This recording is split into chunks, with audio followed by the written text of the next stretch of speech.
noite.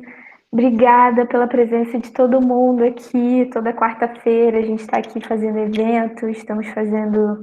Já estamos numa sequência de webinar, né? Mas vou comentar com vocês que na próxima semana a gente vai fazer. Ih, nem sei, acho que é webinar de novo, já estou até perdida. Mas muito obrigada pela presença aí de todo mundo. E hoje a gente está aqui para fazer o nosso sexto webinar e hoje a gente vai falar sobre contabilidade pública, perspectivas e desafios dessa disciplina tão temida por vocês. Vou dar algumas recomendações iniciais, como a gente dá toda semana. Vou pedir para vocês desligarem as câmeras, os microfones, para não dar interferência aqui. Se alguém não estiver escutando muito bem, coloca o fone de ouvido. Vocês podem fazer perguntas no chat, bem aqui do lado do horário tem o chat, vocês podem fazer perguntas a qualquer momento, não precisa esperar a Eliedna terminar, vocês podem fazendo perguntas, quando ela terminar, a gente abre para essas perguntas e respostas, e esse evento vai ter emissão de certificado, valendo horas de atividade complementar, como todo evento, a gente coloca no final o link, lá vocês vão fazer o cadastro com nome, sobrenome e e-mail de vocês, e dentro das próximas semanas vocês já vão estar recebendo o certificado. Então, a gente está aqui para o nosso sexto webinar, Contabilidade Pública, Perspectivas e Desafios. Eu quero agradecer ao Centro Acadêmico de Ciências Contábeis, que nos ajuda na divulgação e na criação desses eventos. Dizer que esse evento é fruto do projeto de extensão Núcleo de Apoio à Carreira, do NAC, né? Coordenado pelo professor Arlindo, que está aqui presente. Obrigada, professor Arlindo, do qual também faço parte, professora Mariana. E agradecer também ao departamento e coordenação do curso de Ciências Contábeis da UF de Volta Redonda. E, obviamente, agradecer muito a Eliede, da minha amiga, que está aqui para poder dividir um pouco do enorme conhecimento dela com a gente. Só para vocês conhecerem um pouco dessa pessoa maravilhosa que é a Eliedna. Ela é bacharel em administração pelo Centro Universitário de João Pessoa, vocês vão perceber rapidamente pelo sotaque. Ela é bacharel também em Ciências Contábeis pelo Instituto de Educação Superior da Paraíba, especialista em auditoria pela Universidade Potiguar, mestre e doutor em Ciências Contábeis pela Universidade de Brasília, professora das disciplinas de Contabilidade Governamental e Orçamento Governamental da Universidade Estadual da Paraíba e atualmente é conselheira do Conselho Regional de Contabilidade do Estado da Paraíba. Então, ela não é fraca, como vocês podem ver. Eliedna, muito, muito obrigada por você ter aceitado compartilhar seus conhecimentos aqui junto com a gente. E, por favor, fica à vontade quando você quiser começar. Obrigada, Mari. Eu vou até quebrar o protocolo, né, de professores aqui. Mariana é uma das boas amizades que eu consegui no doutorado lá em Brasília. É muito difícil a gente, quando está fora, né, da nossa terra, da nossa cidade, em outro ambiente. E Mariana estava lá na turma 1, conseguimos pagar algumas disciplinas juntas e construímos uma bela amizade. Agora sem barreiras, né, porque nesse novo normal, a distância ela não existe mais, né? A gente, graças a Deus, pode fazer esses encontros. Gostaria antecipadamente de agradecer o convite a Mariana, parabenizar o professor Arlindo, né, pelo projeto de extensão. Eu acho que é muito bom a gente ter essas possibilidades de minimizar essa distância que existe entre o mundo teórico, né, o mundo acadêmico e o mercado. Eu tenho os dois pés, né, assim, um na academia e outro no mercado. Eu vou compartilhar hoje muito mais com vocês os aspectos de mercado e não da academia, mas aproveitando o ensejo de estar dentro da academia, sem perder a perspectiva que a gente pode ser mais crítico, né, reflexivo, algumas vezes até com uma pitadinha de provocações para que a gente possa refletir um pouco mais sobre as questões inerentes a essa área, né? A área pública ela tem suas características, a gente vai conversar um pouquinho sobre isso. E eu convido a vocês a fazerem parte agora, junto comigo, desse momento de provocações, reflexões. Eu quero mesmo tirar vocês da zona de conforto. Em alguns momentos eu vou provocar a nossa professora Mariana aí, mas e espero que no final vocês questionem, se sintam bastante à vontade para fazer as questões que acharem pertinentes, as dúvidas que quiserem tirar. Eu estou aqui para isso. Que cenário é esse que a gente vive da contabilidade pública, né? Eu gosto muito de uma perspectiva onde a gente se sente num mundo sem fronteiras. Eu acho que esse momento da pandemia deixou isso muito claro. Ela tem, lógico, seus lados negativos, mas ela também trouxe muita coisa positiva. Ela acelerou muita coisa que a gente tinha expectativa que já tivesse ocorrido e não ocorreu, foi ficando aí no tempo. É aquela história de brasileiro que a gente costuma dizer, ano que vem eu faço, amanhã eu faço, depois eu faço. Carnaval tem todo ano, então eu espero o próximo. E meio que, acho que como necessidade, questão de sobrevivência, de certa forma a pandemia acelerou algumas coisas que já eram para ter ocorrido. E quando a gente vê nessa perspectiva, eu não vou falar especificamente da pandemia agora, porque eu vou deixar isso mais lá para o final, mas a gente viu e conseguiu acompanhar como que o governo se comportou nesse momento, né? Como ele vem se comportando, aliás, como que os estados e municípios também participaram disso. Ninguém nunca imaginava, tipo, vou falar aqui da minha terra, tá? Aqui da Paraíba. Prefeitura de João Pessoa fazendo compras na China. Como assim? Né? Então, você vai vendo que essas questões de fronteiras, elas deixam de existir. E como é que a contabilidade se comporta nesse cenário? Como é que ela participa desse processo? E como é que tudo isso ocorre? A gente vai ver isso ao longo dessa nossa conversa. Mas vocês vão perceber que tudo isso ele tem um processo extremamente robusto e estruturado. Especificamente nesse cenário que a gente tem, a gente precisa se lembrar que o Brasil é um país de território bastante extenso. E se você parar para pensar, e a gente vai falar aqui de Brasil organização, eu posso fazer um paralelo dela com a iniciativa privada, como se você estivesse vendo uma grande empresa privada. Só que essa empresa privada tem todas essas filiais que vocês estão vendo aí do lado. Então, eu tenho a nossa grande matriz, né? Governo federal, a União, que consolida toda a nossa estrutura através dessa distribuição de forma regionalizada. Então, a gente tem uma composição de 26 estados, um distrito federal. O nosso distrito estadual, que eu gosto de brincar, que eu acho que ele é muito mais próximo de mim do que da sua origem, né? Noronha. Ele está muito mais pertinho aqui da Paraíba do que de Pernambuco. Temos uma estrutura de 5.570 municípios, isso falando em uma distribuição de 3 poderes, né? Poder executivo, legislativo, judiciário, uma administração direta e indireta, autarquias, fundações, sociedades de economia mista. É uma estrutura monstruosa. E a gente precisa entender que tudo isso, né, é necessário para que a sociedade tenha aquilo que ela precisa, os bens e serviços essenciais. Então, a gente contribui bastante, né? A nossa arrecadação é que vai nos proporcionar essa geração de bens e serviços essenciais. Esperamos, né, e acreditamos que precisamos manter bem positivos nesses aspectos em relação ao que o governo é capaz de nos fornecer e aquilo que até onde a gente pode cobrar.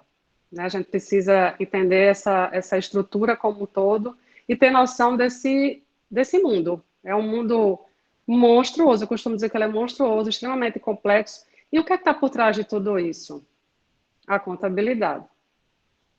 Então, como ciência social, a gente tem uma responsabilidade aí muito grande, e essa responsabilidade, ela tem o envolvimento de diversos atores. Que atores são esses? Né? Nós, da contabilidade, estamos por trás de todo esse cenário, registrando as receitas e as despesas do governo, mas eu gosto, inclusive, dessa hierarquia, eu posso dizer assim. Não, isso não é cientificamente, tá, gente? Isso é uma posição bastante... É um ponto de vista bastante pessoal, e eu acho que no topo desses atores estão aqueles que são os grandes acionistas dessa empresa. São eles que aportam seu capital nesse governo, na expectativa de ter o retorno. São os bens e serviços essenciais. E para isso, o que a gente faz? A gente elege o nosso corpo de gestores. né? Os políticos estão envolvidos nisso, trabalhando para a sociedade. A gente não pode fazer o serviço deles, a gente elege eles para que eles assumam essa responsabilidade e nos dê o retorno que a gente espera, que atenda às nossas expectativas. Logo em seguida, a gente não pode deixar de fora os investidores, a gente precisa, né? O tempo inteiro a gente está ouvindo agora, nesse momento de pandemia, o que é que está ocorrendo com os investidores, se eles estão aportando recursos no nosso país ou não, se eles estão correndo, o que é que está acontecendo. Isso é algo bastante relevante e a gente precisa, né, de estar aí devidamente conectado com eles. Não diferente, essa máquina administrativa monstruosa, ela depende de uma gama de fornecedores. A gente precisa entender que, como um paralelo a empresas, que dependem das suas matérias-primas, dos seus insumos para poder gerar o seu produto ou seu serviço, o governo não é diferente, ele precisa dos fornecedores. E a gente precisa, no nosso caso, na parte da contabilidade, ter aí um zelo muito grande, um controle muito grande, né, para que não acarretem coisas que a gente acaba, de vez em quando, acompanhando aí no cenário nacional em relação a questões envolvendo fornecedores com fraudes e corrupções. E, por fim, a gente ainda tem aí os grandes empreendedores, né, que a gente não só precisa fomentá-los, porque a gente precisa entender que governo existe,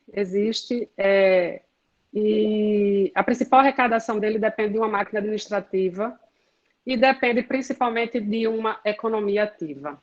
Então, a gente não pode esquecer esse grupo seleto, que na verdade é um número bem significativo no Brasil, que gera, né, gera bastante impostos para o Tesouro Nacional. E como é que a contabilidade está aí por trás de tudo isso? A gente tem uma estrutura 100% legalista. Primeiro, a gente tem a questão das normas, e aí a gente vai resgatar a questão do arcabouço teórico da contabilidade. A gente vem num cenário que foi iniciado em 2007, num processo de adoção às normas internacionais. Isso, Fundo Monetário Internacional praticamente nos exigiu, porque a gente vem de uma estrutura legalista lá para 60, onde os demais países que precisavam manter negócios, na verdade, né? A gente tem os países negociam entre si, um mercado aberto entre eles, não só para investimento, como fornecimento de insumos. E a gente tem uma grande dificuldade na leitura do balanço das contas governamentais do Brasil. Então, a gente precisava alinhar, inclusive, essa nossa estrutura ao que os outros países já estavam no caminho bem mais avançado. Então, aqui no Brasil, através do Conselho Federal de Contabilidade, a gente conseguiu firmar convênio com a Federação Internacional de Contabilidade, que edita as normas internacionais para o setor público, e a gente vem nesse processo de convergência, onde primeiro foi produzido, né,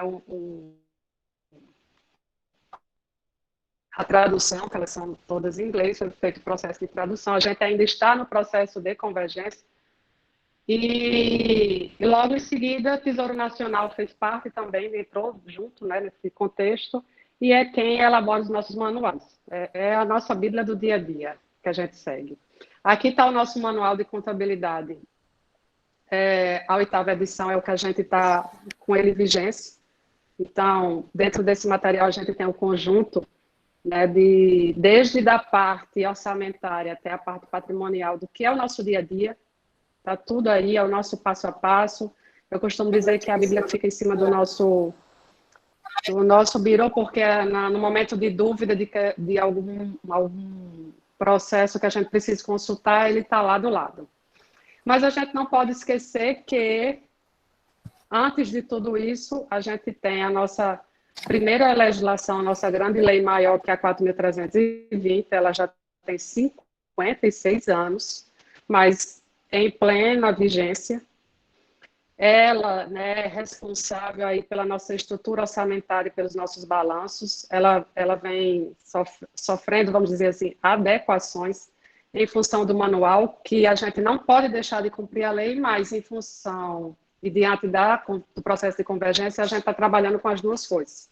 Com o manual ele, na verdade, ele ele engloba a parte da adoção das normas, ou seja, aquilo que a gente precisa cumprir norma internacional, mas ele também não deixa de lado a nossa estrutura legalista vigente, a 4.320, a Constituição, que é assim, a nossa Carta Magna, né? E todas as legislações que são inerentes à nossa área, vem aí a Lei de Responsabilidade Fiscal, Lei de Acesso à Informação, Lei da Transparência, a Lei de Licitações, a Lei de Improbidade Administrativa, Crime contra as Finanças Públicas. A gente tem uma estrutura legalista muito densa. Mais especificamente em relação à contabilidade, a gente passou por um processo recente de transformação bastante robusta. A gente começou a adotar um plano de contas a nível nacional com um arcabouço teórico muito denso por trás dele, e eu acho que isso trouxe grandes contribuições, deu mais robustez às nossas demonstrações contábeis, à nossa produção de informação. Essa estrutura do plano de contas, que é formado por 8 grandes classes, ela traz 3 características de natureza da informação contábil que nós contadores geramos, né? As de natureza patrimonial, né? A gente tem aí as contas de ativo passivo e de receita e despesa, que são contas de resultado, as VPD e VPA. A de natureza orçamentária, que são as contas 5, as classes 5 e 6, e as de natureza de controle, que são as 7 e 8.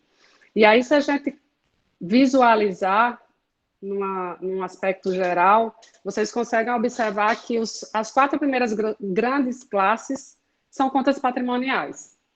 Então, eu peguei 50% do meu plano de contas e eu estou dando ênfase ao patrimônio. Que esse é o grande divisor de águas em relação ao que a gente não tinha antes.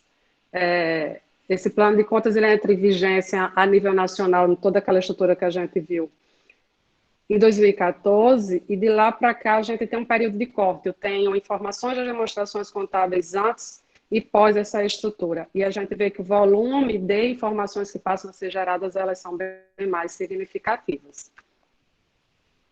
E aí a gente, por ter esse plano de contas únicos, e lembre-se, a gente volta lá naquele slide inicial, onde eu coloquei para vocês lá, naquele mapinha do Brasil, a nossa distribuição, ou seja, a nossa grande empresa e suas filiais, a nossa grande matriz e suas filiais.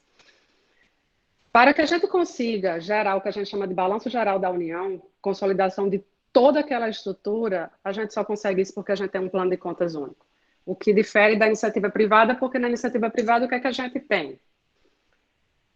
De acordo com cada atividade, a empresa ela tem as contas que forem necessárias e inerentes às suas características. Então, você não tem as contas das empresas da iniciativa privada padronizadas. Cada uma tem a sua, cada um tem seu plano de contas. Mas aqui não, aqui tanto faz eu ser o município de João Pessoa, eu ser o município do Rio de Janeiro, eu ser o estado do Rio de Janeiro, o estado da Paraíba, ou eu ser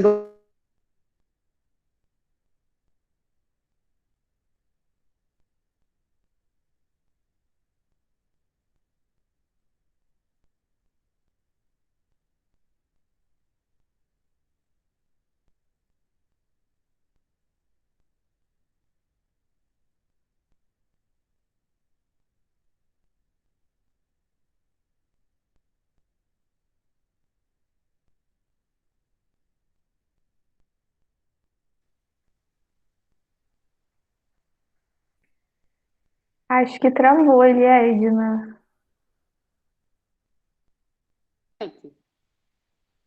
Agora Marta, voltou. tá me ouvindo agora?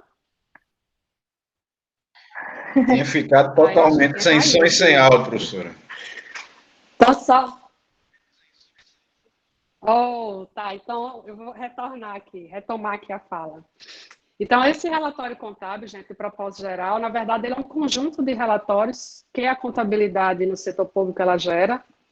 Então, a gente tem desde as demonstrações contábeis e suas notas explicativas, temos os demonstrativos fiscais, que é para cumprir a lei de responsabilidade fiscal. E o que é que a gente tem nele? A gente tem todos aqueles indicadores que a gente costuma ouvir falar de vez em quando na TV em relação a cumprimento de gasto com o pessoal, limite com saúde, educação, endividamento, ficam tudo nesses demonstrativos fiscais. Nós temos os relatórios para fins de transparência, e aí temos relatórios que a gente considera tanto da transparência ativa como da transparência passiva, e a gente ainda tem alguns relatórios gerenciais. Isso pensando grande, tá? Pensando em estrutura grande. Nesses relatórios gerenciais, a gente entra com relatórios para aqueles entes que já iniciaram ou estão no processo de apuração de custos, os relatórios gerenciais de custos ficam aqui, mas o conjunto de todas essas informações é o que a gente chama de relatório contábil de propósito geral.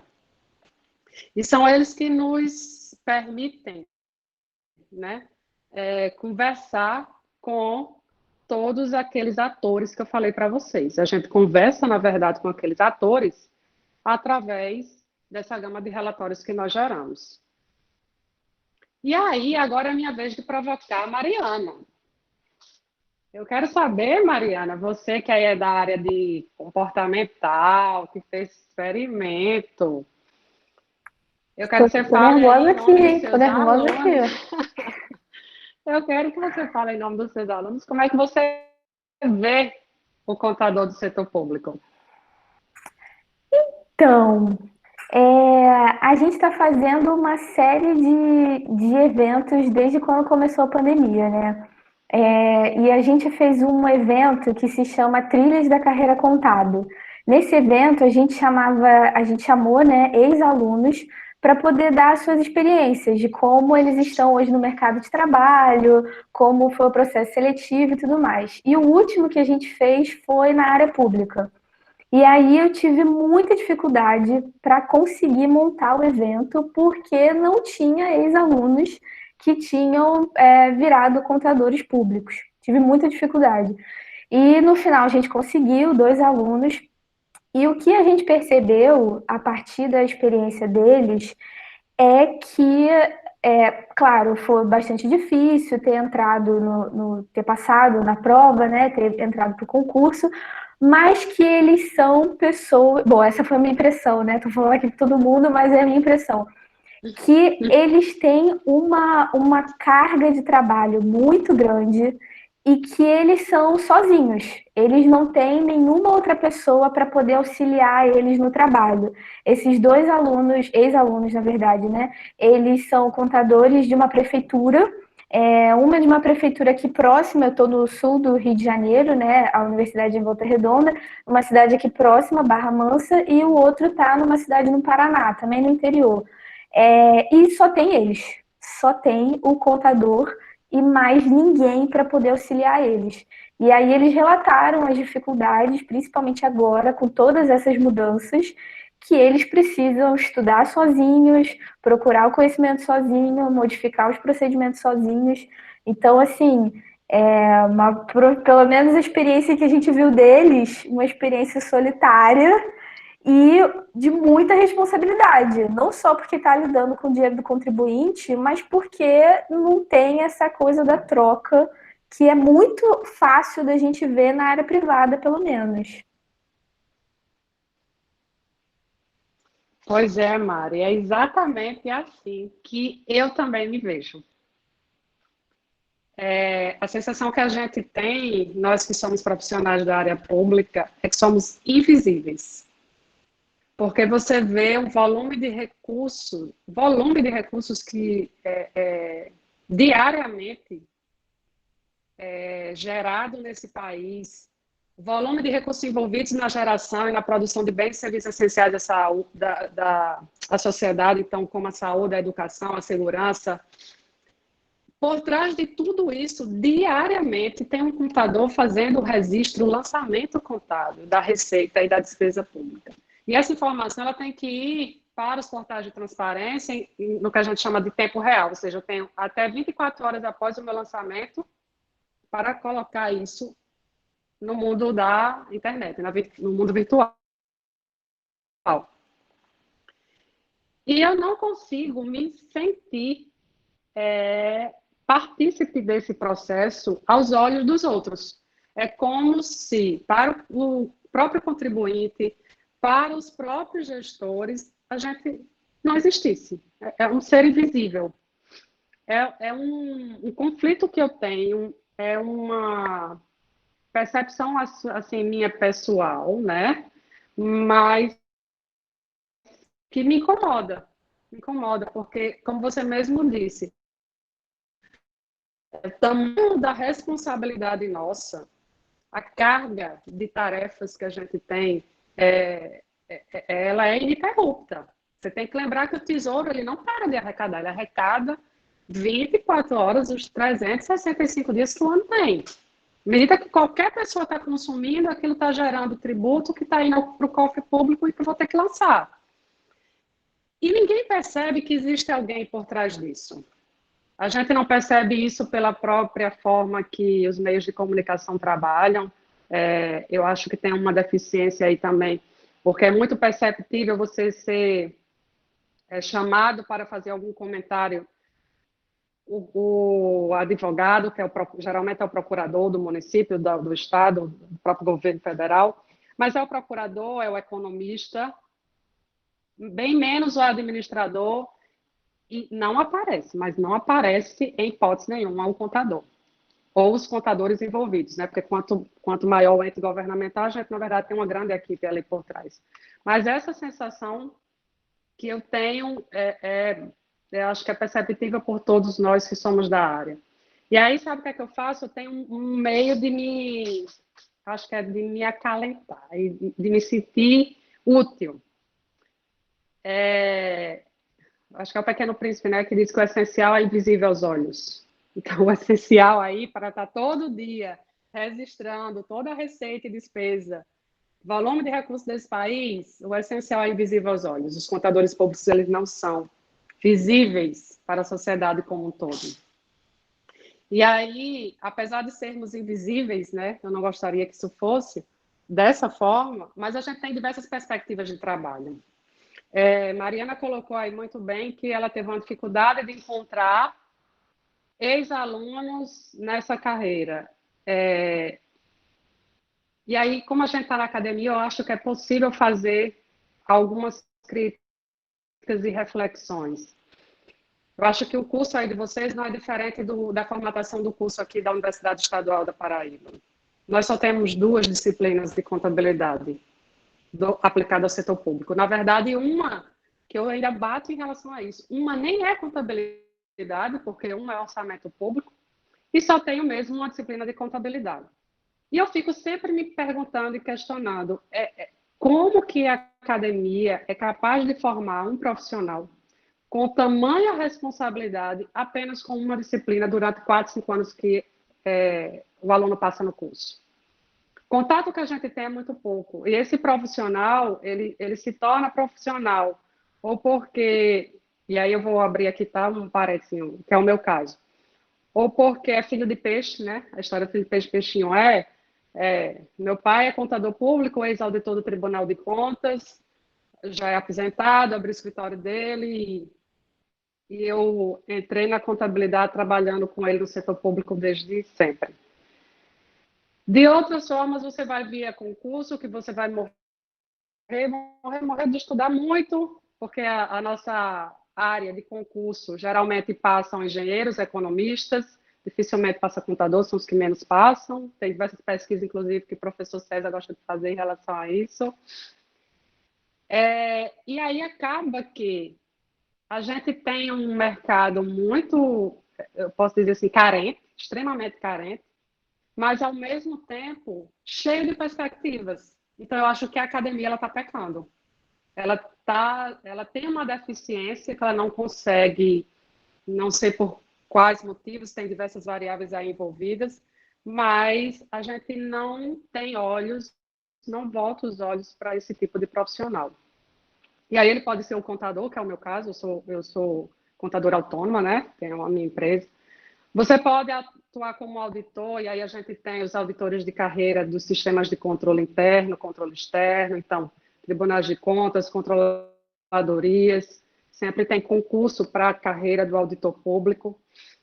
A gente está com uma ascensão muito grande para a carreira do consultor público, porque no aumento significativo do volume de tarefas, o contador do dia a dia que está preso lá dentro da organização pública, ele dificilmente vai conseguir atender às outras exigências que são mais de caráter gerencial.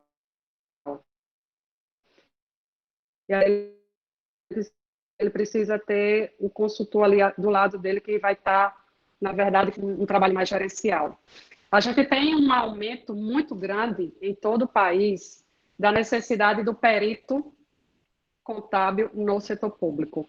E isso é muito explícito porque eu acho que a gente vem acompanhando, né, a nível nacional, o número significativo que vem aumentando de gestores públicos que, por diversos motivos, estão se tornando inelegíveis, respondendo por crime de improbidade, estão sendo presos, e diversos processos são instruídos durante todo esse processo aí que ocorre, e a justiça precisa dos peritos com essa classificação, com essa qualificação. E aí também é outra grande dificuldade. E temos ainda, né, apesar de só existir duas disciplinas, a carreira aí acadêmica. Eu sou muito feliz por fazer parte dela, tá? Apesar de ter o pé lá no mercado. Mas também é uma área que a gente acabou tendo que desenvolver ela a nível de pós. Porque a nível de graduação a gente só tem a possibilidade de ter na verdade, uma disciplina de contabilidade, que é outra de orçamento. Então, cresceram significativamente o número de pós-graduação na área de pública. A gente não tem especificamente de contabilidade pública, mas tem muito na área de gestão pública, que sempre tem 2, 3 disciplinas de contabilidade pública. E aí, que perspectivas nós temos, né, diante desse cenário? Bem, aí é uma provocação mesmo, tá?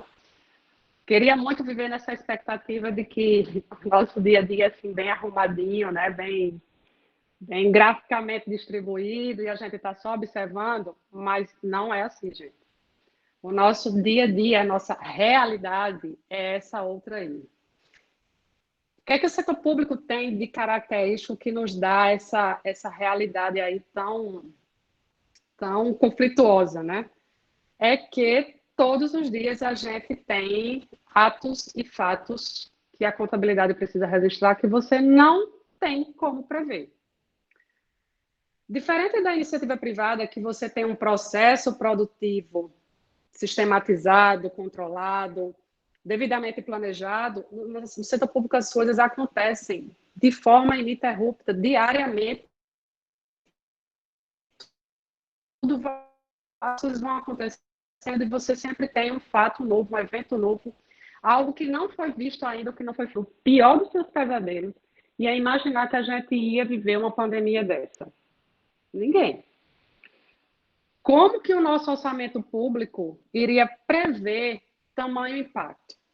Como que a gente ia prever que ações a gente precisava desenvolver para poder passar por esse processo? Nada disso a gente tinha como prever. Nada. E no momento que as coisas vão acontecendo, diariamente a contabilidade se depara com algum fato novo. E a gente precisa ir para aqueles 3 itens que a gente aprende lá em teoria da contabilidade. Lembrar dos critérios de reconhecimento, mensuração e evidenciação. Olha a nossa tarefa. Você se depara com fato novo, alguns eventos são até, vamos dizer assim, criativos, né? Porque determinados gestores têm alguns que são bem mais criativos do que outros. Implementem quando você chega na sua... O que precisa fazer? Identificar os critérios de reconhecimento e evidenciação, porque eu vou ter que fazer o lançamento. O lançamento da crédito vai ter que ocorrer. Então, entre essa expectativa e realidade, nossa realidade ela é bastante difícil, porque a gente precisa ter essa preparação, na verdade, de sempre se deparar com um evento novo e que a gente vai ter que encontrar uma forma de escriturar. Então, quais são os nossos desafios? Gente, são inúmeros. Inúmeros. Eu acho que é aquela história, a gente todo dia tem um novo desafio. E isso, de repente, é uma das coisas que eu mais amo nessa área. Eu acho que é meio que um adrenalina, sabe? Você nunca sabe o que é que vai acontecer amanhã. E, de repente, você simplesmente acorda, acha que não vai acontecer nada de novo, e você se depara com inúmeras situações que você não imaginava e que você vai ter que tomar um rumo. Então, eles tenham diariamente ter que decidir que trilha aí eu vou seguir, sabe? Que caminho eu vou percorrer. É algo que a gente tem uma perspectiva de incerteza muito grande. Além disso, a gente ainda tem um outro grande desafio hoje, que é a inteligência artificial. Isso não se pegou assim de uma forma.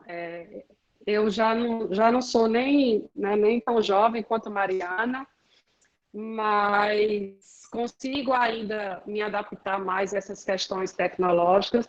Mas a gente tem um histórico aqui no país de contadores públicos, um histórico cultural de contadores públicos, já são pessoas bem mais maduras. A gente tem um número maior de profissionais que são bem mais maduros. E isso gerou muita dificuldade para eles. O que eu estou falando aqui? O Tribunal de Contas da União, isso há uns 2 anos atrás, mais ou menos, tá? Não é agora, não. Criou essas 3 amiguinhas aí para a gente. Alice, Sofia e Mônica. Alice, Sofia e Mônica são 3 mega máquinas. São robôs de inteligência artificial que pegam cruzamento de dados de licitações públicas. E aí ela cruza tudo, desde o edital até o lançamento contábil que a gente vai fazer lá dos pagamentos, né, para aqueles fornecedores de tudo, ela cruza tudo. Em milésimos de segundos, ela descobre coisas que a auditoria iria levar aí 2, 3, 4 anos para descobrir. Então, a gente se deparou com um desafio muito grande. A gente, né, como tem essa perspectiva aliás, perspectiva não, obrigatoriedade, de até 24 horas depois jogar o lançamento contábil nas redes virtuais, a gente está o tempo inteiro sabendo que o nosso trabalho não termina ali.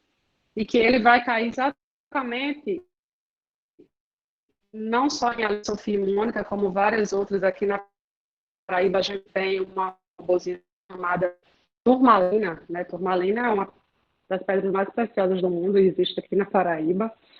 Já são 3 locais do mundo que existem. E o Tribunal de Contas daqui fez um robozinho desse de inteligência artificial para fazer cruzamento de informações e chamou ela de turmalina. E essa turmalina tirou muito contador do Promo, né? A gente tem um grande desafio para lidar diariamente com isso.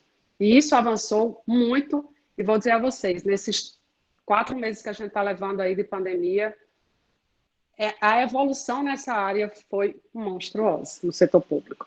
Foi coisa assim que você não acreditava, e eu acho que é um dos grandes pontos positivos da pandemia, né? Ela tem lógico, seus déficits gigantescos, mas ela deu um processo aí de aceleração na parte tecnológica, do desenvolvimento de aplicativos, de cruzamento de dados. Eu acho que vocês acompanharam aí essa questão do auxílio emergencial, né? Então, agora tem uma lista enorme de brasileiros que, se não devolverem os recursos, vão responder processos, né?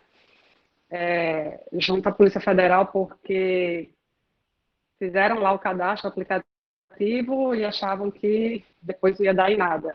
Esqueceram que por trás de tudo aquilo tem vários robôs, tem inteligência artificial rodando, cruzando informações de todos os bancos de dados. Aqui a gente teve um cruzamento de informações, foi identificado mais de 25 mil servidores do Estado que receberam esses auxílios emergenciais e têm que devolver o recurso, porque a Controladoria Geral da União cruzou o banco de dados do Ministério da Economia com o banco de dados do Tribunal de Contas do Estado da Paraíba. Então, as pessoas esquecem, né, que esses avanços tecnológicos estão numa velocidade muito grande. Não é mais o Brasil de ontem, a gente está num novo Brasil que as pessoas ainda não estão acostumadas e estão sendo pegas de surpresa. O que é que a gente ainda tem aí de grande desafio na perspectiva da contabilidade? Olha, mais um ponto positivo, né, da pandemia. Quando é que a gente ia imaginar que, no meio de tudo isso, o governo economiza 199, já ultrapassou mais de 200 milhões de reais. Gente, é muito recurso. Só com diárias e passagens de servidores. Por quê? Porque agora a gente faz isso aqui, ó, que a gente está fazendo nesse momento.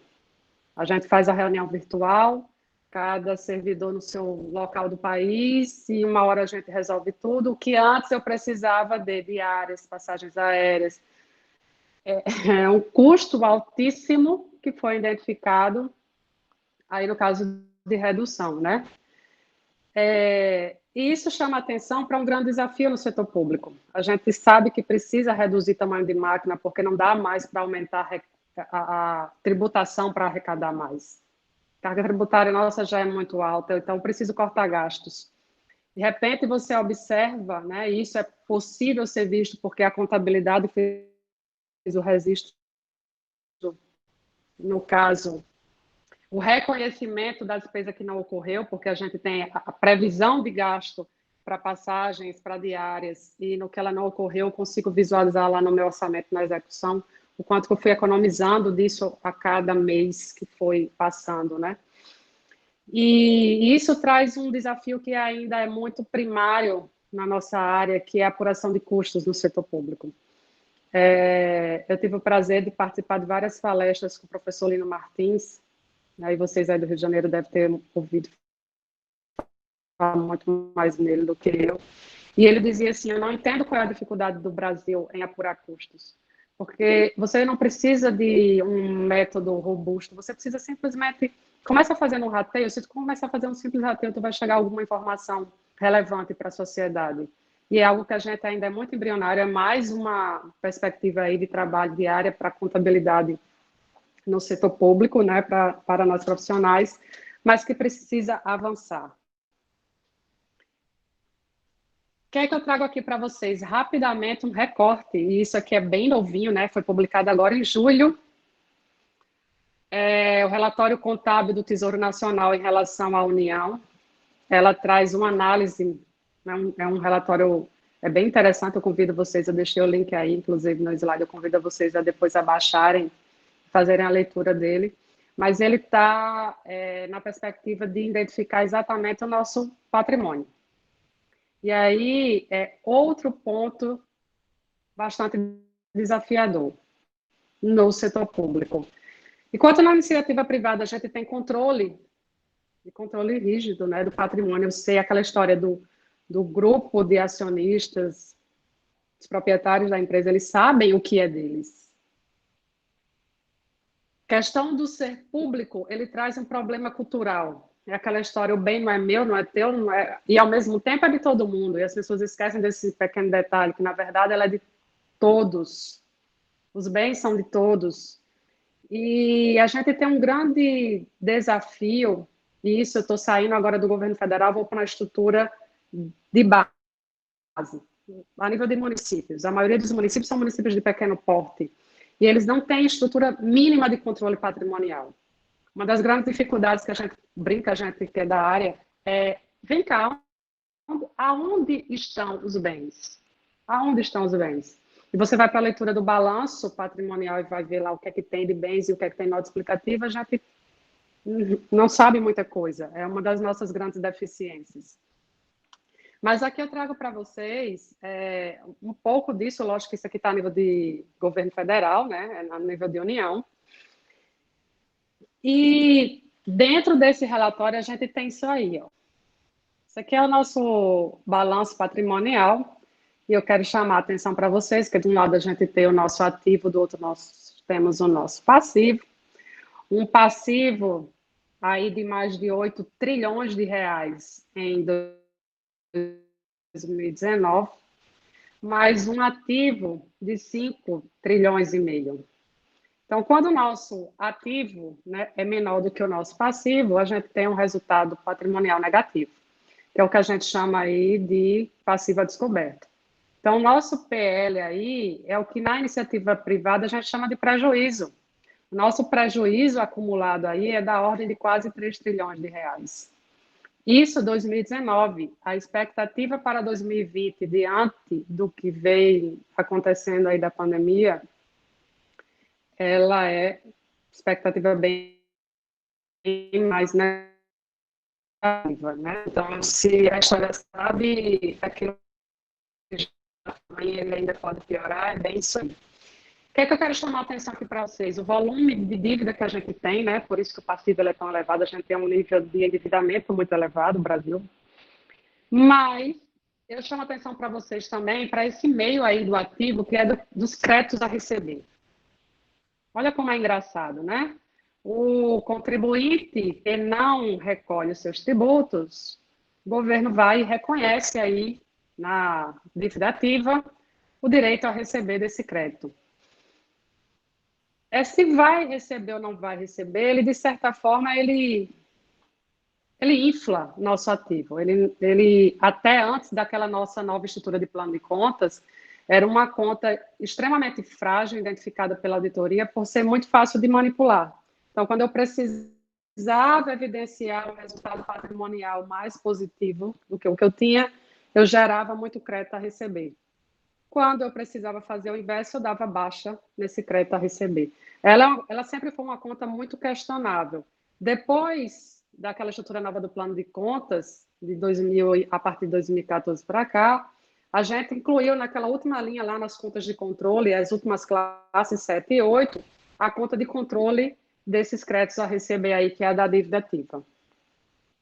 E aí, não diferente, né, eu gostaria de trazer aqui uma provocação para vocês.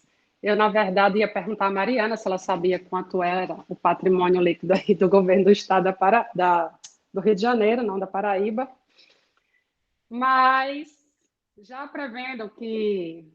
Isso é só uma provocação, viu, Mari? Já prevendo que talvez ela não soubesse dar resposta. E por que que eu digo isso?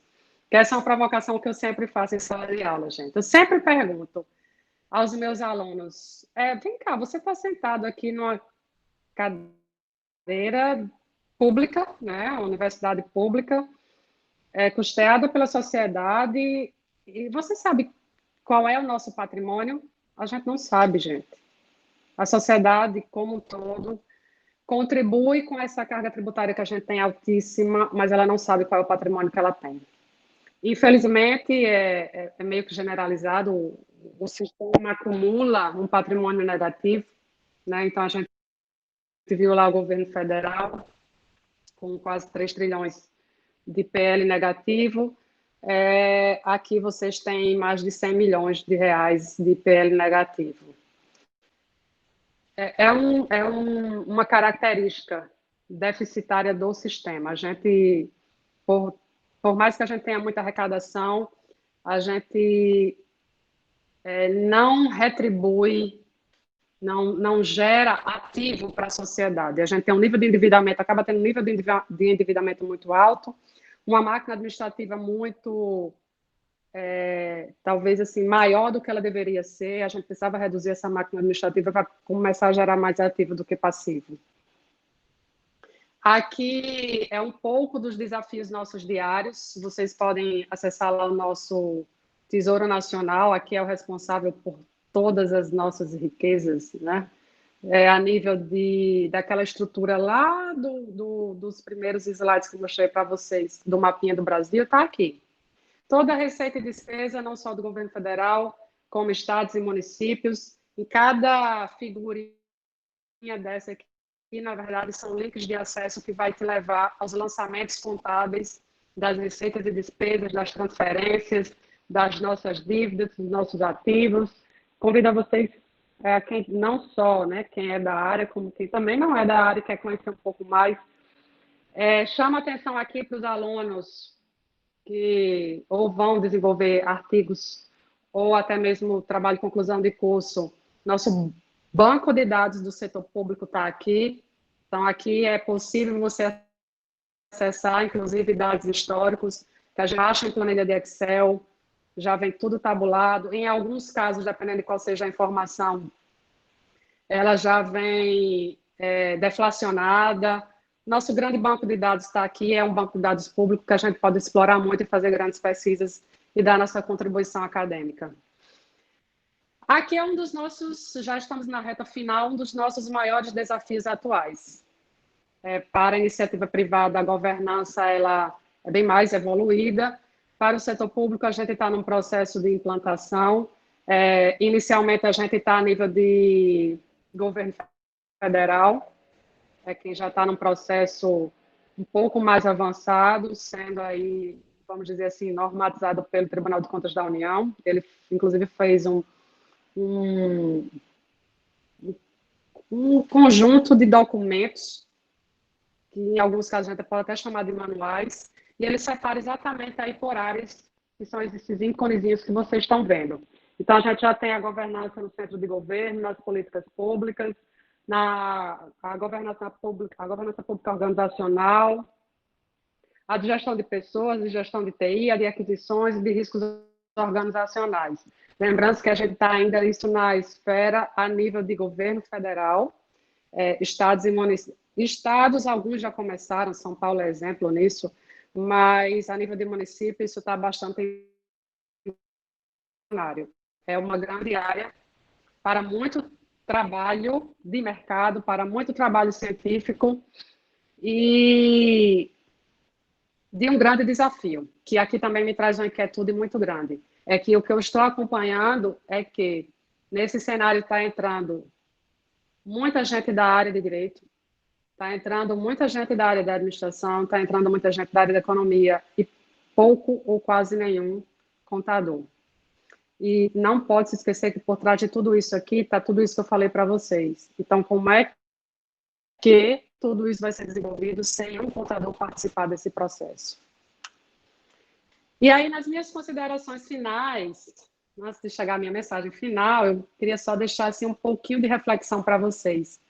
Que eu fiz aquela provocação inicial de como o contador público se sente, né? Consultei, inclusive, a professora Mariana aí, a percepção dela, e aquela ideia de invisível é uma realidade, mas aqui é uma expectativa desse novo mercado, sabe? Esse novo normal. Eu espero que esses avanços tecnológicos, essas formas que a gente tem hoje de se comunicar, nos tire do invisível e que a sociedade, que os sistemas de controle, que o próprio sistema de comunicação, que a academia enxergue a responsabilidade que esse profissional tem, gerando um registro com trilhões e trilhões de reais que o país gera. Eu sou fã do Cortella, gosto muito de acompanhar ele. E isso aqui é uma frase que eu carrego comigo. A motivação é uma porta que se abre por dentro. A gente tem esses desafios que eu falei para vocês. Nos deparamos dia a dia com novos atos, com novos fatos, que a gente precisa encontrar formas contábeis de registrar, sempre alinhada à nossa estrutura teórica, ao nosso arcabouço teórico, encontrando critérios de reconhecimento, mensuração e evidenciação válidos. E a gente não vai encontrar isso fora de nós, sabe? Isso é algo que está dentro de cada um de nós.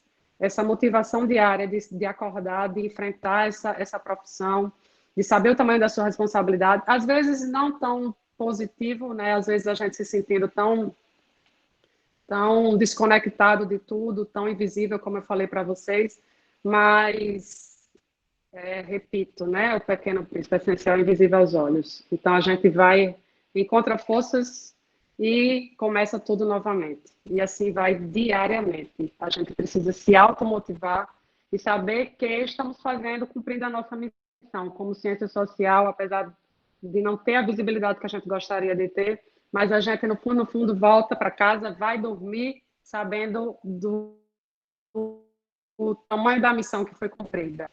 Que esse tesouro monstruoso que a gente tem aí, trilhões e trilhões de reais girando nos cofres públicos, geram toda essa gama de informações, porque tem um grande profissional da contabilidade por trás disso.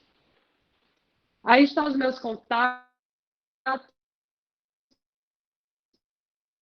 Professora Mariana, muito obrigada pela oportunidade. Professor Arlindo, parabéns aí pelo processo, né, de poder promover esse contato aí com os alunos. Eu acho que isso é extremamente importante, a gente poder compartilhar um pouquinho, né, do nosso dia a dia com eles, a gente identificar algumas fragilidades da academia, a gente poder discutir algumas reflexões da nossa profissão. E eu acho que isso é um dos grandes papéis da academia, a gente poder identificar isso, saber que a gente tem formas, tem meios de unir forças e seja através da pesquisa, seja através de, de projetos como esse, a gente minimizar um pouco, né, das deficiências que a educação do nosso país tem. Obrigada a todos que até agora ficaram aí me ouvindo. Eu falo bastante, né, gente? Mas obrigada a todos. Espero ter contribuído um pouquinho aí nessa noite. Nossa, Eliedna, muito, muito obrigada. Você é incrível. Eu não esperava menos de você. E estou muito feliz porque a gente conseguiu fazer esse encontro, né? Algo que seria impossível da gente conseguir pensar, de você estar aqui na universidade trocando essa ideia com a gente. Então, graças a todos esses avanços tecnológicos, a gente conseguiu fazer isso e, nossa, eu estou muito, muito feliz. Você é maravilhosa, tudo que você fala e faz é maravilhoso também. É um grande Ai, presente Mari. do meu doutorado. Pessoal, vamos abrir as perguntas. Por favor, façam perguntas, comentários. Eu quero dizer que a apresentação da Eliedna vai estar disponível, na verdade já está, né, disponível no nosso Drive. Para vocês acessarem o Drive, a gente colocou aqui no chat a página do Facebook. Lá na página do Facebook vocês conseguem acessar. E também essa conversa que a gente está tendo aqui hoje está disponível, vai estar, né, disponível no nosso canal do YouTube, que a gente colocou aqui também o link para vocês acessarem, não só de hoje, como todas que a gente... Todas não, porque... eu sou uma pessoa horrível, né? Eu esqueci de gravar alguns. Mas os que eu gravei, eu coloquei lá no YouTube e vocês podem acessar. Então, por favor, pessoal, façam perguntas, explorem a maravilhosa dele, Edna, por favor. Eu acho que o professor Arlindo quer fazer uma pergunta. Lógico. Não sei se você sabe, com certeza não, né, Edna? Mas o professor Arlindo, você é uma paraibana raiz e o professor Arlindo é um paraibano Nutella, que nasceu na Paraíba, mas veio morar no Rio de Janeiro. Muito obrigado pelo... Professora, você tá vendo? Só os amigos fazem isso conosco, né? Tá vendo, né? Boa noite a todos. Olha, fiquei muito feliz aí com a sua exposição. Obrigado por comparecer aos nossos eventos. Também quebrar o protocolo aqui, pedir a todos aqui, na primeira oportunidade, visitem a Paraíba, porque é um estado maravilhoso. Não é porque eu sou paraibano não, mas modéstia à parte. Eu tenho um amigo, professora, que eu indiquei para ele visitar a Paraíba, né? Então ele foi passar a lua de mel aí. Nunca mais ele voltou para o Rio de Janeiro. Comprou um apartamento e mora em João Pessoa até hoje. Vocês são péssimos que são meus amigos. Hashtag fica a dica, viu, Mari? Vocês são péssimos que são eu meus já falei amigos, com ela, mas ela sou não Paraíba. acredita, a professora não acredita em mim. Bom, olha, parabéns aí pela sua apresentação. Olha que não faltou convicto, viu? Com certeza. Olha, parabéns pela sua apresentação. Também compartilho com você da angústia em relação à contabilidade pública. Acredito aí que a academia, como você levantou aí, é um ponto importante no sentido de não contribuir por essa valorização do setor público, pode ter certeza disso, né? Eu acho que a prova disso, assim, contundente, é na formação dos professores. Então você vê nossos mestrados, nossos doutorados na área acadêmica, você não tem uma área de concentração na área de pública, nem na área de auditoria, que eu também acho que peca muito, apesar da auditoria ter uma relevância maior pelas Big Four, etc. Mas na área pública eu acho assim, um pecado sem precedentes, pode ter certeza. E eu acho que é isso mesmo. Na graduação, como você ressaltou, é uma disciplina. Eu, quando me formei, não tinha nenhuma disciplina de pública, diga-se de passagem. Mas todos os concursos que eu fiz inicialmente foi na área pública e passei para o Tribunal de Contas, para professor de contabilidade pública e tal. Mas no nosso curso aí, a gente procurou fazer um pouquinho diferente. A gente hoje tem 3 disciplinas de pública, tem contabilidade pública, controladoria e gestão pública, e tem uma de orçamento, porque a gente tem um curso de administração pública, então tem várias disciplinas que os alunos podem fazer de eletiva lá no curso de administração pública. Então nosso curso tem uma interface boa com o curso de administração pública, mas eu acho que falta isso, concordo contigo, né? Esse aspecto de ter uma valorização maior e também um fato que eu acho importante. Acredito eu que os profissionais do setor público também teriam que ter maior independência de atuação. Eu sempre falo isso para os alunos. Vocês vão trabalhar, eu trabalho no estágio, né? Então, você que vai ser contador da iniciativa privada ou de uma grande empresa, a gente não pode se tornar refém do poder político ou do poder, seja ele lá qual for, não é? Nesse sentido, de você ser um profissional refém, ou porque você foi indicado, ou porque você tem um concurso. Temos que conquistar essa autonomia, e dessa autonomia, evidentemente, uma consciência de classe e uma valorização profissional. Não é? Eu acho que passa por esse caminho aí que você traçou muito bem. Eu acho que tem que começar na academia, a gente valorizando um pouco mais a atuação do profissional do setor público. Os profissionais que estão na ativa também têm um compromisso com isso, pode ter certeza, não é? Há necessidade de ter uma organização maior, uma atuação maior dos profissionais que trabalham no setor público, para que isso também possa incentivar os alunos que estão saindo da universidade ao galgar alguma atividade do setor público. Isso assim, vamos dizer assim, eu acho isso de uma relevância sem precedentes. Se não acontece, como você falou, e também é difícil. Você vai fazer um concurso hoje com a prefeitura, o edital está lá, R$ 1.250, R$ 1.300 um salário, e depois você vê aí uma campanha imensa dizendo que todos que entram no setor público ganham incomensuravelmente mais do que entra na iniciativa privada.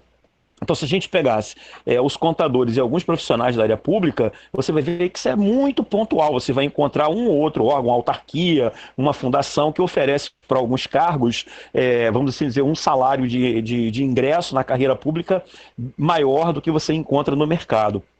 E um outro ponto que você levantou, que eu também acho assim, muito importante, é que essa visão também que a sociedade tem dos profissionais que trabalham no setor público.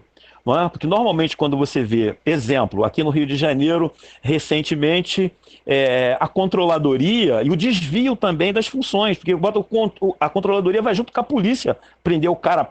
Uma coisa é a fraude, uma coisa é que o indivíduo cometeu um crime. Isso é caso de polícia.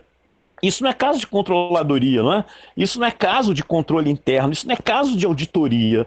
Então, esses desvios que acontecem também dentro da própria estrutura do poder público, o que faz a auditoria, o que faz o controle interno, não é? O que faz o controle externo, Tribunal de Contas, CGU, TCU, quer dizer, isso é uma panaceia assim, sem precedentes, não é? Que impede também, diga-se de passagem, de o profissional da contabilidade do setor público ganhar uma relevância maior.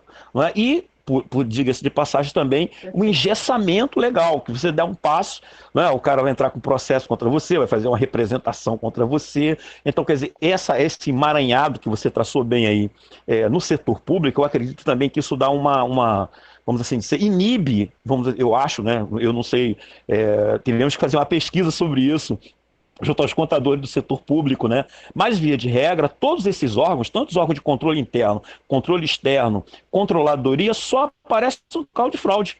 Não é? Quer dizer, não trabalham ou trabalham a posteriori, depois que acontece o fato, então você não tem um controle concomitante, nem um controle a priori. Isso não existe, né? Só tem o controle a posteriori. Então, depois que acontece o erro, depois, como você ressaltou aí, milhões de pessoas se inscreveram, claro, não tinham os cadastros, não tinha planejamento, não tinha nada, qualquer um entra lá no sistema e vai.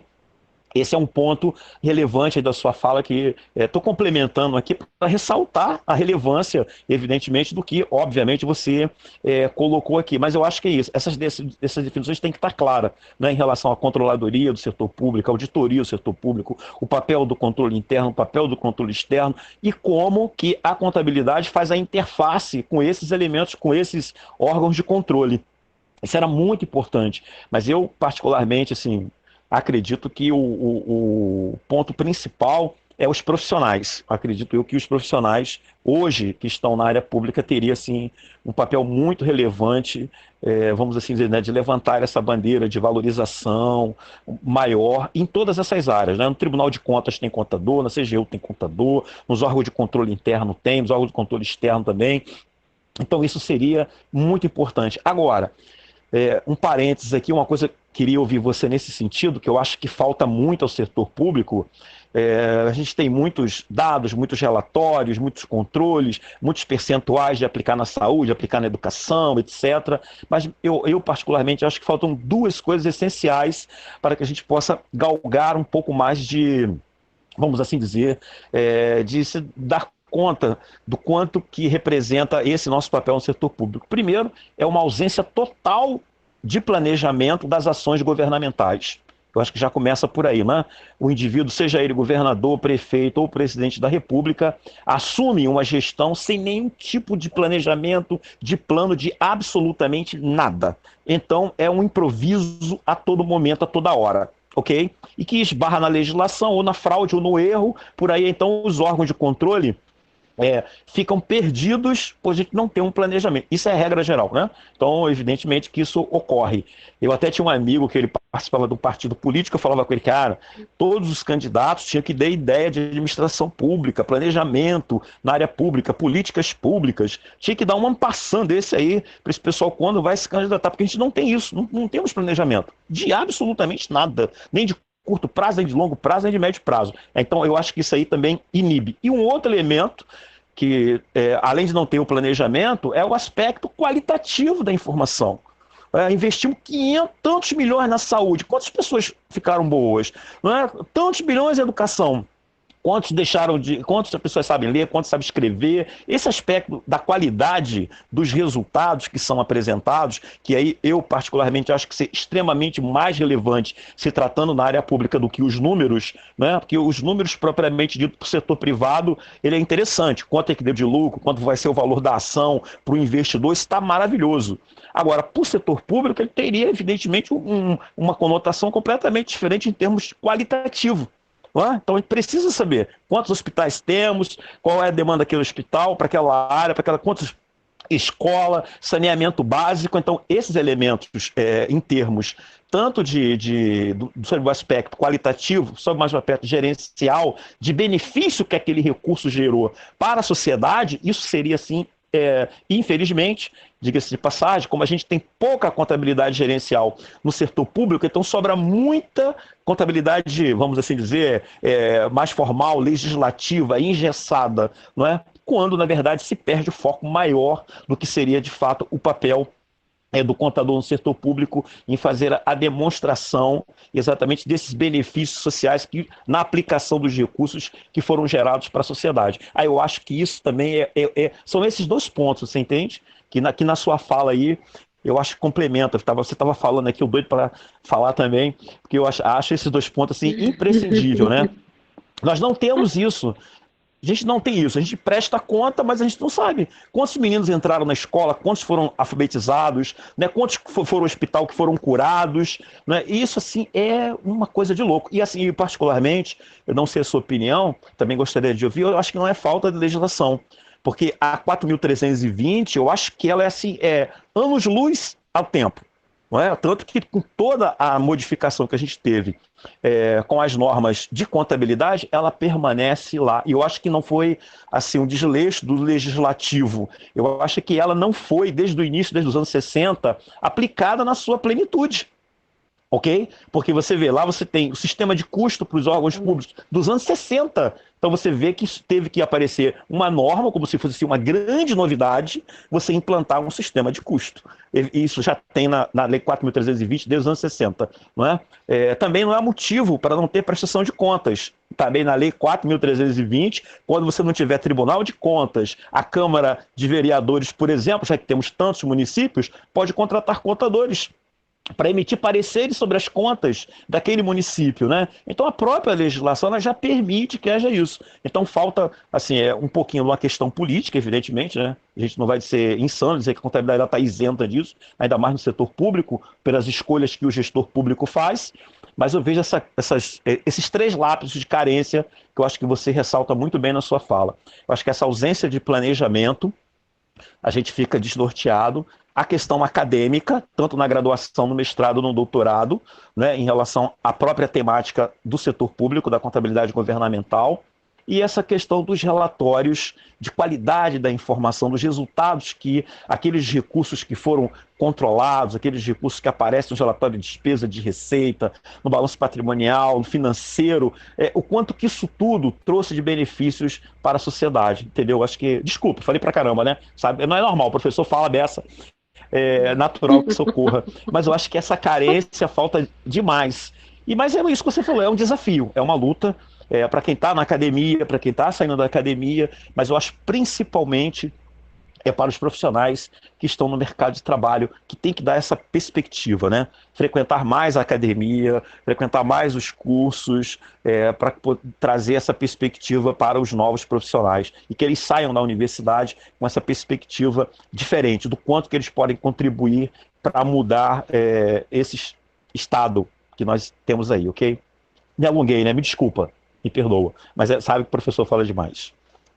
Obrigado, viu, mais uma vez. O dia que eu for na Paraíba, a gente isso, vai. professor. Eu que agradeço. Vamos nos encontrar para comer uma picanha de bode. Vamos. E vamos levar a Mariana, que ela vai gostar, eu tenho certeza. Pois é. Olha, convites já foram feitos em Pois números. eu já falei com Mariana. essa criatura também, mas sabe como é que ela é teimosa? Ela é teimosa. Olha, mais uma vez, muito obrigado, tá? Isso era para o pessoal poder fazer as perguntas aí eu tinha que falar. Tá ok?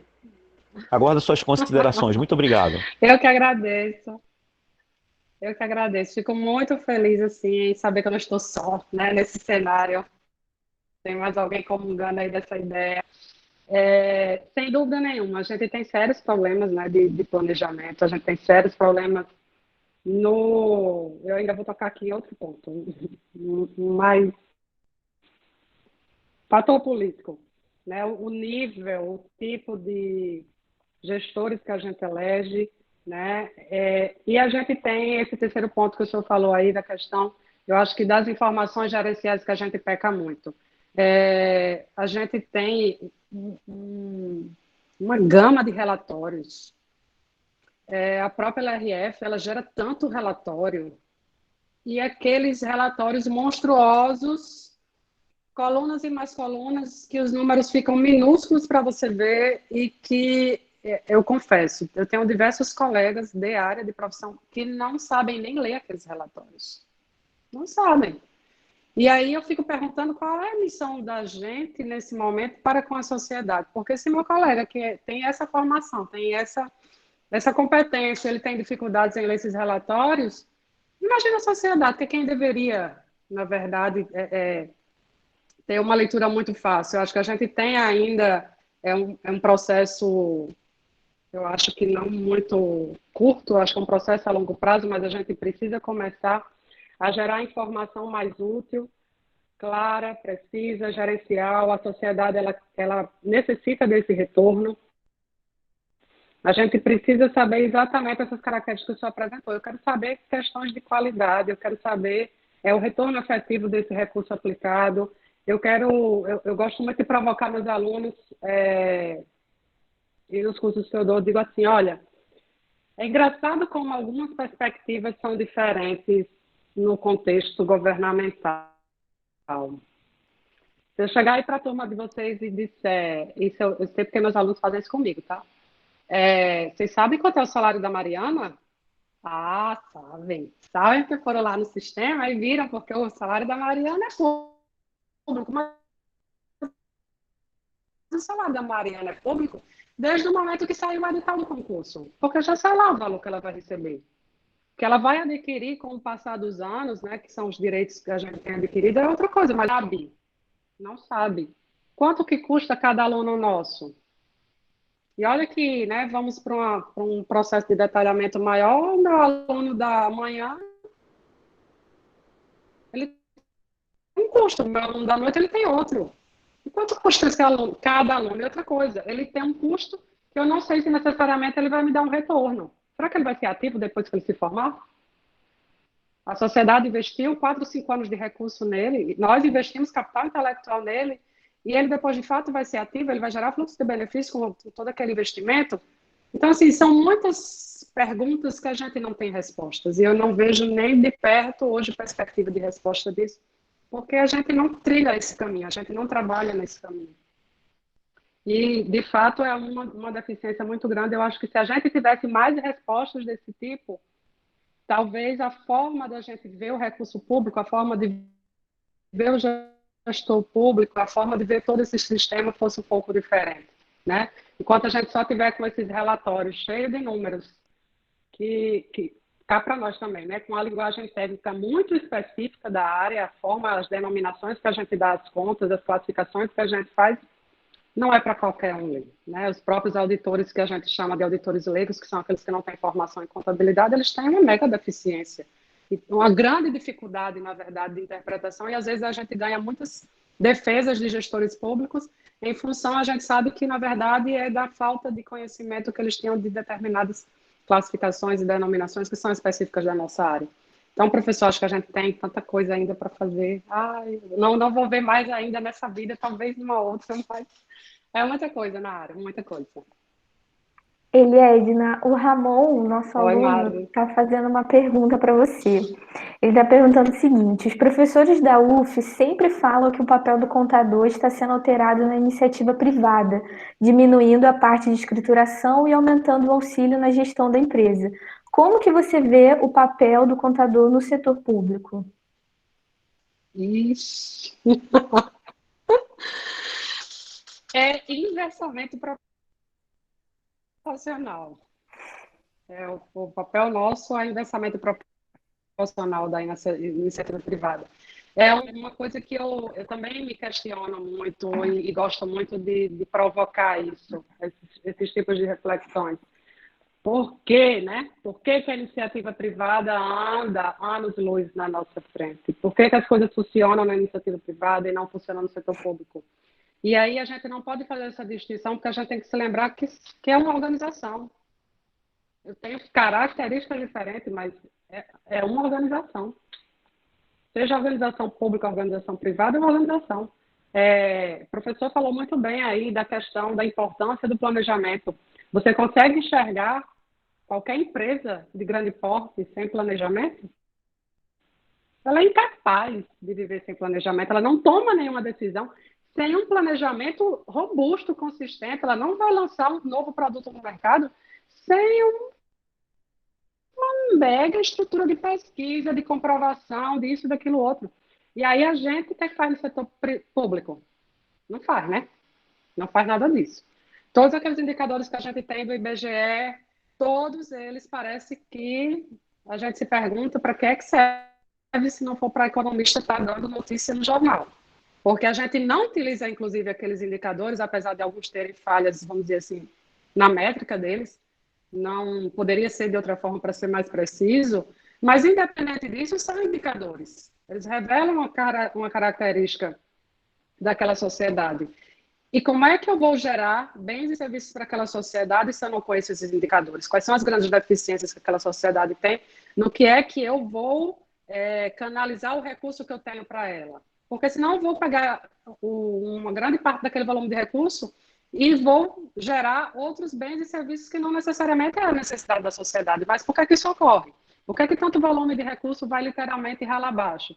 Porque é que o sistema de controle, os sistemas de controle que a gente aqui, como o professor bem falou, tanto de controle como de fiscalização, que trabalham já num processo que eu costumo dizer aqui na Paraíba, pós-leite derramado, depois que o leite derramou, acabou. Você, no máximo que ele fez foi sujar todo o fogão, porque leite você não consegue mais tomar.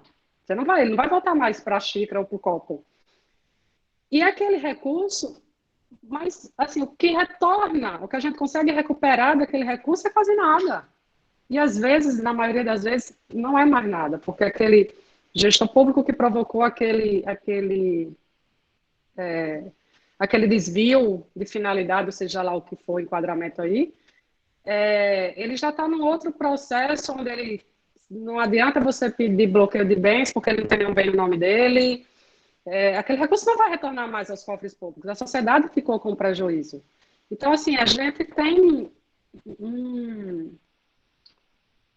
um perfil muito diferente da iniciativa privada. A iniciativa privada está nos luz em diversos itens, diversos pontos. E aí, na escrituração não é diferente. A iniciativa privada, a gente viu agora exatamente nesse período de pandemia, o quanto que ela evoluiu mais ainda. Então, se ela já estava com muitos robôs, né, muito sistema de inteligência artificial, já fazendo débito e crédito automático, no setor público a gente ainda não alcança isso. A gente tem, sim, os sistemas de inteligência artificial para cruzar dados e para nos fiscalizar, mas para o lançamento contábil ainda não. É manual, é braçal o processo. Aproveitando esse gancho desse paralelo que a gente está fazendo da contabilidade pública com a privada, há alguns anos atrás a gente teve a vinda das normas internacionais de contabilidade para cá, né? E aí, naquela época, era uma polêmica muito grande de que as normas internacionais são muito subjetivas, a gente está acostumado com o sistema legalista e a contabilidade, vai todo mundo fazer o que quiser aqui no Brasil. E como já se passou um tempo, né, depois disso a gente percebeu com as pesquisas que não, que o IFRS melhorou, não só o papel do contador nas empresas, a gente passou a ter mais prestígio, a olhar a empresa de uma outra maneira, as pessoas nos olharem de uma outra maneira também, mas a gente também percebeu uma melhoria na contabilidade. A gente percebeu diminuição de gerenciamento de resultado, melhor value relevance das empresas, enfim, várias coisas que a gente percebeu de melhoria na área privada. E agora o que a gente percebe é um movimento semelhante na contabilidade pública, de vir as normas internacionais de contabilidade pública também para cá. E aí a gente se pergunta da mesma forma como a gente se perguntava lá atrás, de que como que está esse cenário na vida pública? O que eu vejo assim, é que da parte do contador, do cara que vai ter que fazer no dia a dia, é um medo por causa daquelas coisas que a gente comentou, de que ele está sozinho, de que tem muita responsabilidade na mão dele, ele não sabe como fazer, as normas estão chegando, que é mais ou menos a mesma coisa que a gente viu na área privada, né? As normas chegando e você tem que fazer e sozinho você se vira, mas na área privada você sempre tem uma estrutura da empresa por trás que você não tem na área pública, mas com relação à contabilidade mesmo, claro que a gente não tem a resposta de se melhorou ou não, até porque a gente não tem isso finalizado. Mas a expectativa é que vai haver uma melhoria dessa transparência, de uma melhoria na contabilização, de mais controle, assim como a gente viu na contabilidade privada?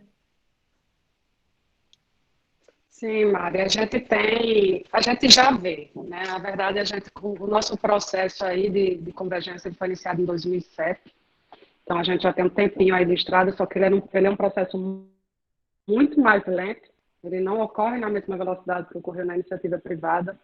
A gente tem uma estrutura que eu gosto de dizer que é uma pirâmide. Então, eu tenho no topo o governo federal, no meio estados e embaixo municípios, mas aí eu esqueço, governo federal em cima, que é a nossa base, onde está os 5.570 municípios, a maioria ali, os municípios não tem infraestrutura nenhuma. E a infraestrutura em todos os sentidos, a infraestrutura tecnológica, a infraestrutura de capital humano. Muitos municípios, mas muitos municípios têm problema de internet, que foi uma das grandes dificuldades agora da gente conseguir a retomada de sala de aula. Então, não chegam finais. Não tem sinal em diversos municípios aqui do interior da Paraíba e não é diferente do interior de outros estados. E aí acaba que essa... Então, a gente vê as mudanças, mais a nível de governo federal. O governo federal está anos-luz dos estados e municípios nessa estrutura. Ele sai na frente e depois ele diz assim, cumpra-se de cima para baixo. E aí, apesar de ser assim, a gente tem sempre prazos maiores, são prazos que são de 3, 4 anos para um processo de implantação, enquanto na empresa não. Esse ano o balanço já tem que sair com essa escrituração, com esse registro, com as notas explicativas, com tudo que tem direito. A gente tem um processo bem mais lento, que geralmente geram mudanças em tempo de gestão, então são processos que giram a cada 4 anos. Mas as mudanças estão ocorrendo, não na velocidade que a gente gostaria. Temos todas essas dificuldades, essas deficiências, mas a gente sabe que, a nível de governo federal, também existem outros interesses. O governo federal, ele não só tem estrutura, tem capital, tem essa estrutura que você falou, que a empresa tem por trás, o governo federal ele dá essa estrutura ao tesouro por trás. E ele tem uma cobrança direta do Fundo Monetário Internacional. Então, ele vai, porque não tem outro caminho, o caminho é sem volta. Mas, enquanto isso, estados e municípios vão no jeitinho brasileiro mais, assim, enquanto puder, vai deixando para a mãe. Quando houver próximo carnaval, a gente vai empurrando. Então, a gente caminha, mas caminha a passos mais lentos. Para a gente finalizar, aqui na universidade, no final da faculdade, eles precisam fazer um trabalho de conclusão de curso, que ou pode ser no modelo de monografia ou no modelo de artigo científico. E aí, obviamente, uma das áreas onde o pessoal pode pesquisar é na área pública, na área de contabilidade pública. E aí a minha pergunta é no sentido de como é pesquisar na área pública? Quais são os desafios que esse pessoal vai enfrentar? É possível fazer uma pesquisa na área pública, mesmo eu não trabalhando no órgão público, ou vai ser muito difícil, muito impossível de fazer? Eu consigo acessar uma base de dados segura? Você passou aí para a gente vários caminhos, vários locais, né, onde a gente poderia acessar, mas essas bases, elas são seguras? Eu tenho dados históricos de bastante tempo, ou vou ter só 2 anos e não vou conseguir fazer uma perspectiva histórica? Como que eu vou conseguir fazer o meu TCC na área de contabilidade pública? Então, Mari, então agora resgatou a minha defesa de tese, né? Que uma das avaliadoras da banca disse assim: mas esse seu banco de dados, e aí minha orientadora, meio que como um leão, disse: mas é o banco de dados do governo, é o que o governo brasileiro tem. Tem outro? Não, só tem esse, né? Então, assim, ele pode ter suas deficiências? Pode. Tem, mas é o que a gente tem. Eu costumo dizer aos meus alunos que, olha, se vocês soubessem o mundo de informações que a gente tem disponíveis,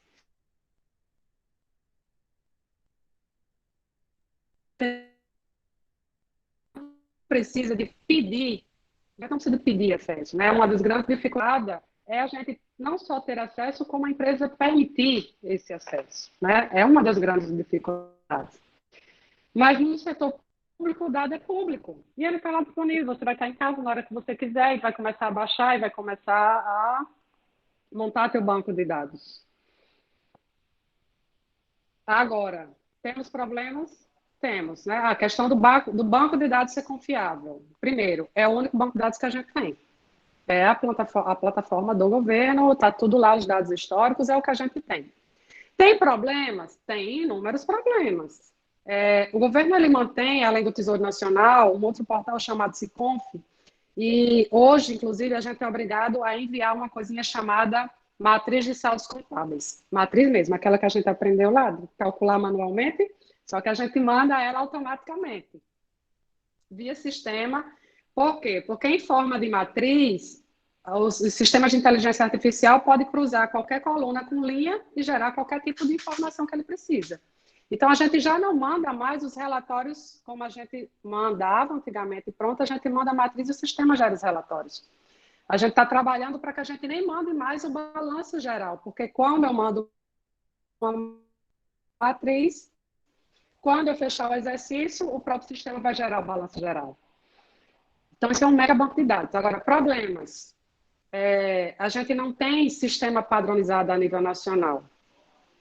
Cada ente usa o seu sistema. A gente tem um programa padronizado do governo federal, CIAF, do governo federal. Mas a nível de estados e municípios, cada um usa o seu. E o Tesouro começou a acompanhar essas informações, a qualidade das informações que ele vai recebendo. E viu que tem muita fragilidade. Pessoas que eu digo organizações, né? Organizações que mandam, prefeituras que mandam balanços em brancos, aquela história, manda para cumprir o prazo, manda ficar com o recurso bloqueado e depois eu substituo. Depois que não substitui o arquivo está lá em branco.